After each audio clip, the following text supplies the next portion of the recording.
Hi, welcome. Good morning, good afternoon, depending where you're in the world. Welcome to our LS Nav Web POS webinar. My name is Matthias Matthiasson. I'm a Product Director for LS Nav. With me here presenting is Áslaug Guðjónsdóttir, a Product Specialist also for LS Nav. Let's go over some practical issues about the webinar. Please ask questions by typing them into the question window that you can find in the control panel of the GoToWebinar session. We will have a question and answer session in the end of the webinar when I and Áslaug will answer your questions to our best knowledge. Please note also that the session is being recorded and you will receive a link to the sessions in a few days after the presentation. Let's start with some history. LS Retail was created from a merger of a company called Landsteiner and Stringer, which then turned into LS Retail. Landsteiner had a product called Landsteiner Retail, or also known as Web POS. You can see a picture here on the top right. They were leading in that way that they had an add-in. Add-in created the buttons. So you could, with those add-in, you could select any color you pleased. Then InfoStore POS was created by Stringer, where you can see here below. They also could have any kind of color on a button, except you would have to choose for one of the 5 standard colors to replace it, meaning that you could have any color, but only totally of 5 colors on your buttons. This kind of shows the restraint that we had in the beginning of LS Nav POS Live. Then we went to LS Nav POS, which is a merger of these two solutions I talked about before, into LS Nav. When we merged this, we had the opportunity to go to pages. And when the pages came, which we'll call hereafter Windows POS, we have the ability to open up one big add-in, similar to the buttons that were in the Plus POS, it's just for the full screen. This gave us the ability to cover the whole screen with a .NET add-in. This gave us the ability to put ultimate flexibility into the POS, which can be completely configured in the system to get the effect you want. Here you have 2 samples of 2 different POSes offered in our demo data. Next step we took is offer a mobile POS. This is an app running on iOS devices or Android. This gave us the ability to interact with the customer on the floor, give him information, take his order, even finalizing the order on the floor with the customer with, for example, a EFT cradle for the devices or a component device for the payment. This device had a offline or online database, so it could register the transaction completely, but it would then speak to the NAV service to get a completely correct offers and prices and specific to that customer. And then we come to what we're going to talk about today, the LS Nav POS or the Web POS.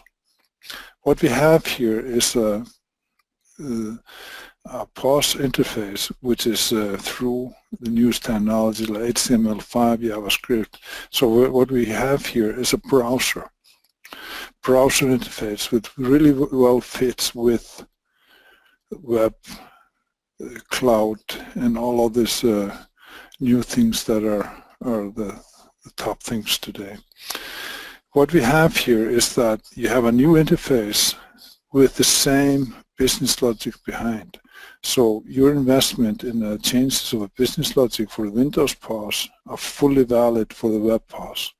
So what we try to do is to offer the same functionality, same look and feel as our first job, and protecting your investment in the business logic.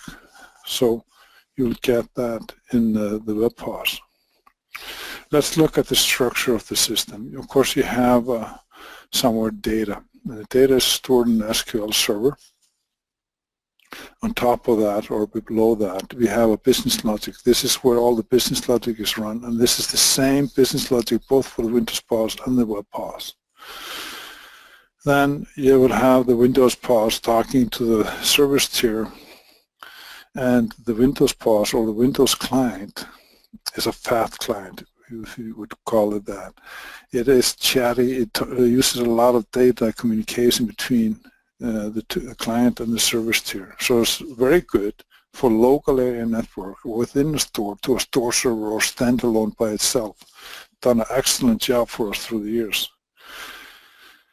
Going into the cloud business and everything like that, we started looking at what do you want to do with that, and then we started looking at the Web POS. And what the Web POS does, it communicates to IaaS, Internet Information Server for Microsoft. So that is the communication layer from the Web POS to the IaaS, and IaaS then to the service tier. This gives an excellent load balancing and other features that come out of the box with this solution. Then you have the Web POS, and the Web POS can be run within a browser by itself, or a component that you can is included inside, for example, an app. So you can be running an app with a browser inside. You won't know the difference. And as you can see here on these two pictures, you have the Windows POS on the left, Web POS on the right. It has the same components, same flexibility, same usability, and in both solutions. So it should not affect your business going, for example, from Windows to Web. What you will gain is the ability to communicate over wide area network, or, for example, online POS in a store to the cloud directly as online, which you're not available in the Windows POS. So you can utilize all the new stuff regarding wide area network and communication, all that technology. You might think, Web POS, now I need a POS that only talks to the cloud. That's not exactly true. Of course it talks to the cloud, but it still offers the same architecture you know for the Windows POS, where you can have a standalone POS, for example here on the left, where you have everything on the device, meaning that the POS can be completely standalone, do all the transactions. You have then full reliability, versatility on the POS, and you can do the business at any time. On a device like this, we have then a Windows machine, SQL server, service tier, and IaaS server and browser, all on the same device, so it's self-sustaining. The second option is to have a store server. A store server really takes the SQL and the service tier IaaS on there. And this doesn't, the word server, it's more like a good PC. So that's enough for to run a store server. For example, scenario on the left, let's say this is a store that has old POS hardware. Not good enough for the newest clients, but what you can do here is that you could run a browser on it. So you could run a browser on all the hardware and have a hardware station connecting to your peripherals. I'll talk about the hardware station in a minute. And the whole business logic is then running on the store server. So you can utilize existing hardware, but upgrade all your business logic and everything that comes with that. Or in your scenario where you have POSes in a store, but at top peak hours you need more devices, or you want to interface with the customer. That's, for example, the tablet on the right. where you can add a tablet, for example, a 7-inch tablet, out on the floor with the customer, interacting with them with a full-blown functionality of a regular POS, as a browser, an iPad, for example. So these are two scenarios where you can use the Web POS to use older hardware, or give you the ability to add new technology hardware, which gives you more interaction or more flexibility than the old one. And then, of course, we have the third architecture with a central server. And my belief is this is the future. Don't ask me what year, but this is going to be future in the coming future. So even some retailers today, they want to have no software in the store. We can offer that. And in this case, you could have that, a browser on the POS and a hardware station I'm going to show you a little bit later. And you would always be online. And these retailers, they have then plan A, plan B, plan C for the communication lines, meaning that if A fails, B kicks in, giving them 100 or 110% uptime. So maybe the money goes a little bit into the lines, but you get then operation where it's low maintenance in the store software-wise. So we can offer you all of these, and you can mix and match them as this fits. Some areas, like in town, the cities, you can have online. In the country, you might have a store server or completely standalone. Yours is the choice.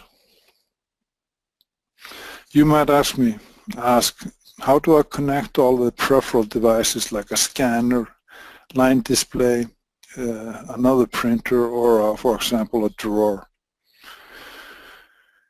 We have here a hardware station.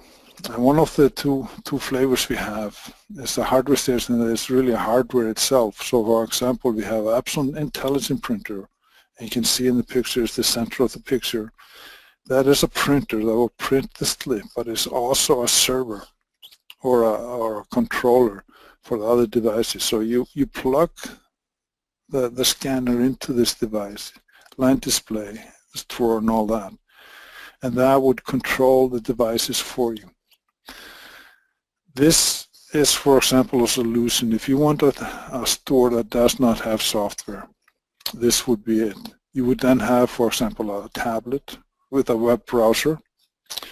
You would have a printer like this in the store connected to your peripheral devices, meaning that you don't have a retail solution. You have a browser and a hardware. So this would be an excellent solution for that. The other solution we have is a hardware station that is a software. This is a service on a PC. So here, for example, you can use your existing hardware, so long as, of course, it talks OPOS, which is the communication layer to most retail devices. So you could, for example, have a PC in the store with this service on it.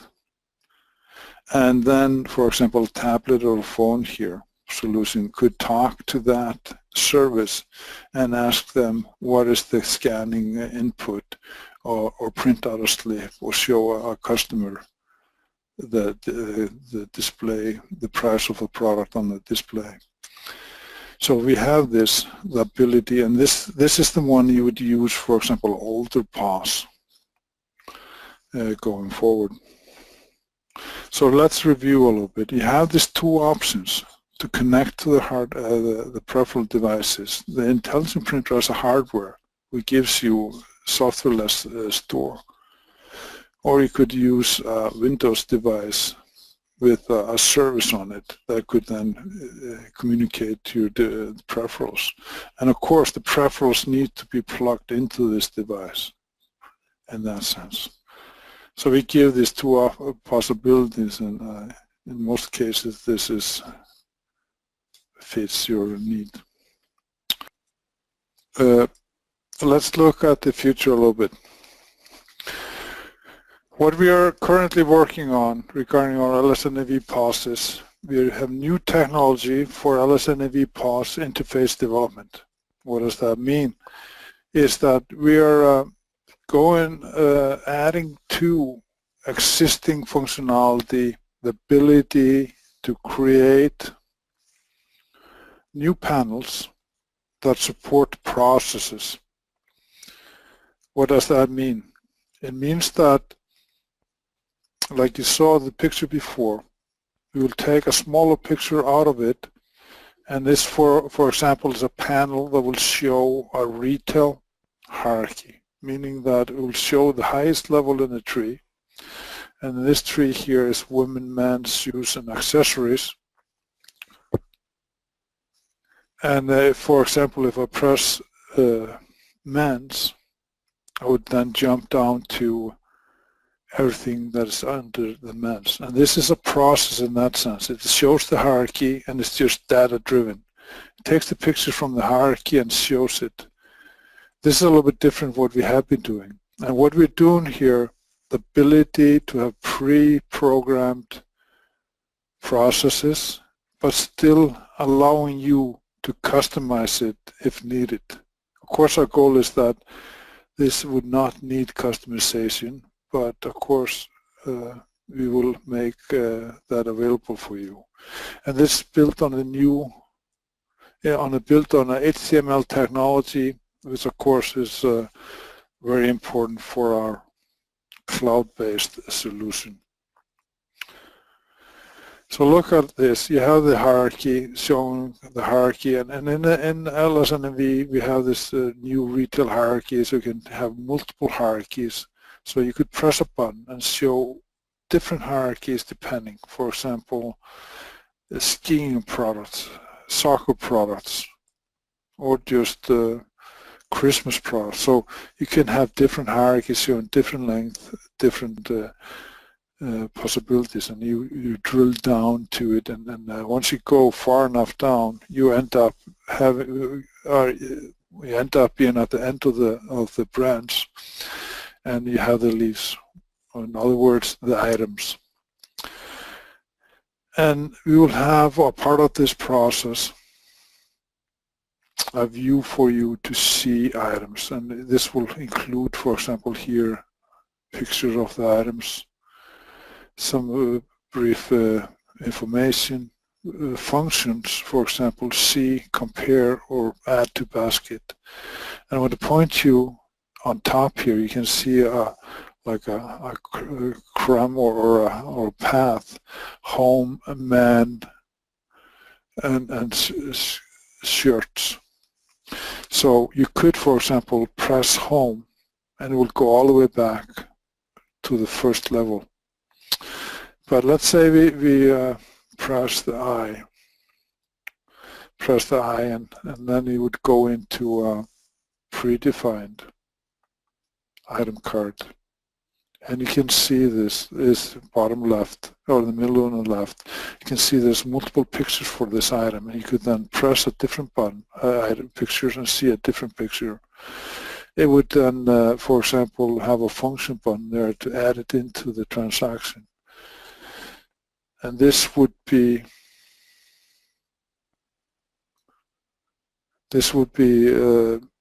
data from the item. And this representation here on the bottom, you can see, like Outlook showed you before, suggestions of items according to our software as a service recommend engine, LS recommend.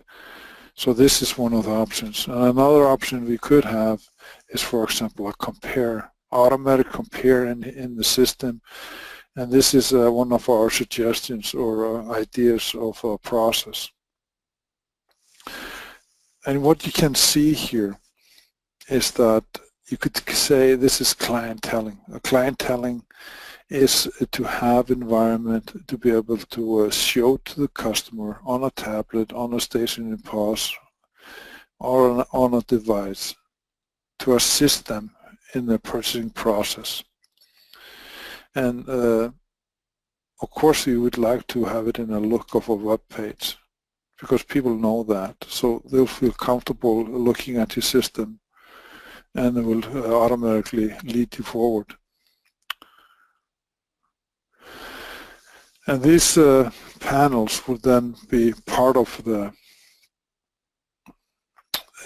standard POS. So we're not creating a completely new interface, but panels that will fit within the existing POS.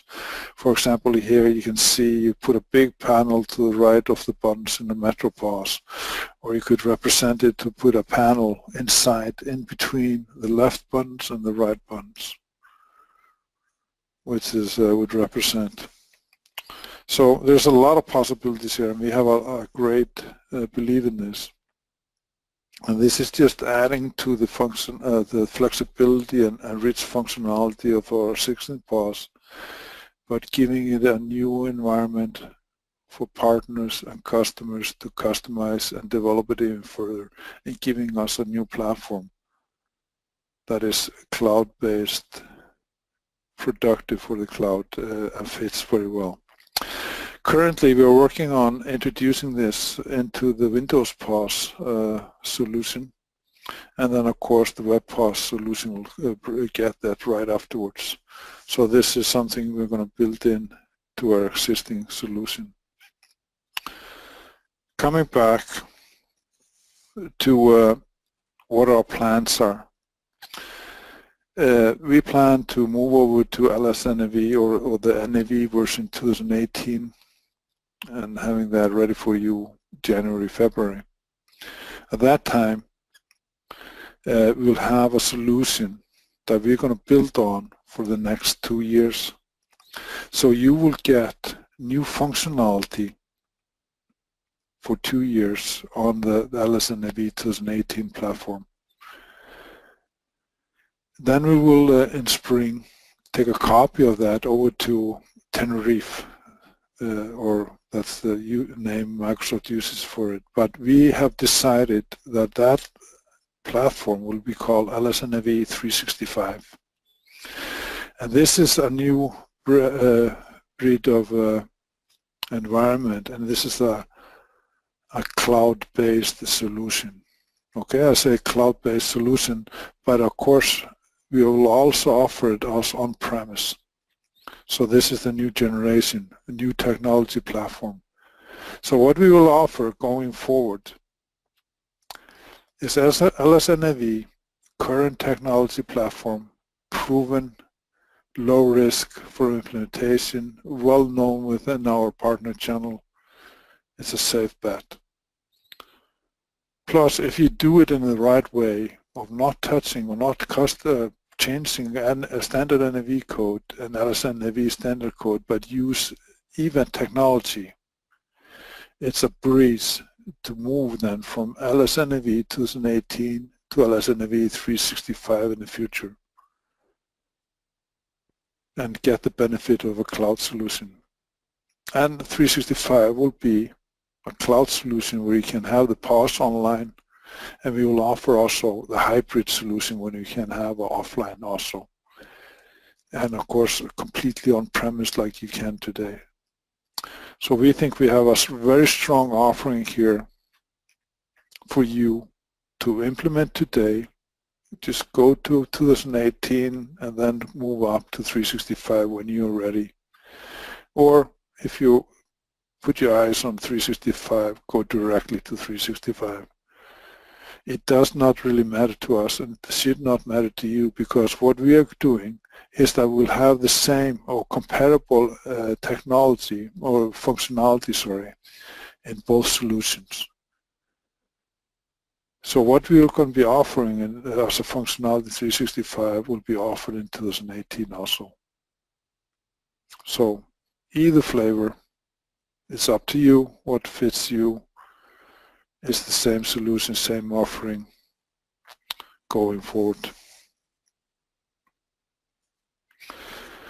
Coming back a little bit to the topic of this webinar is that on the 2018 we will be supporting the Windows POS. A POS that we have been running now for, what, 10 years, more, 15 years. And of course the new Web POS, which is newest technology and a great option, especially utilizing older hardware or introducing new hardware that is independent of operating system, which is very good. And then on the Tenerife or the 365, they will only support Web POS. And the reason is that that's a cloud solution, and we believe we need a Web POS that is able to exist within the cloud solution going forward. So we have two solutions, both good ones. Thank you. Thank you for your time. Bye-bye.